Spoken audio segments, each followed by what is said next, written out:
Ay tanga, buti na lang di ka pa nakakauwi. Okay lang kaya yung asawa mo?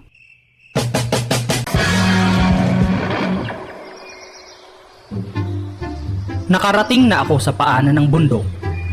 Dito ay may maliit na baryo at dalawang tsismosa na mukhang bisugo. Hoy, alam mo ba si Lena? Buntis daw, Diyos ko. Ke bata-bata na buntis agad. Hay nako, nagtaka ka pa. Kilala namang kerengkeng yan. Te, di ba may mga rebelde daw dito? Nagkakagyera ba dito?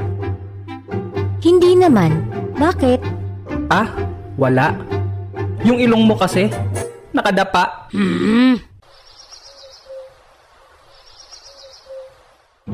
Tutuloy na sana ako nang biglang, Manong! piste. Anong manong? Mukha ba akong matanda? Naku, pasensya na ho. Mukha ho kasi kay Manong eh. Di ba kay si Kabenjo? O bakit? Ako nga pala si Rigor.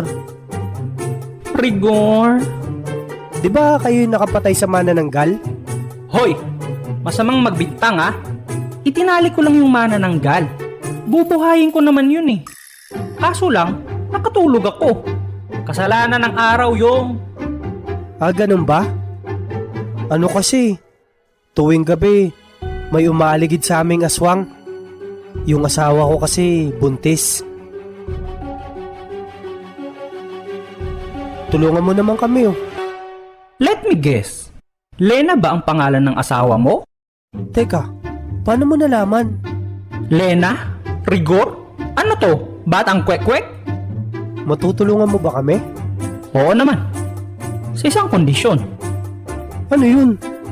Pahiram ng damit. Okay, yun lang naman pala eh. Tsaka brief.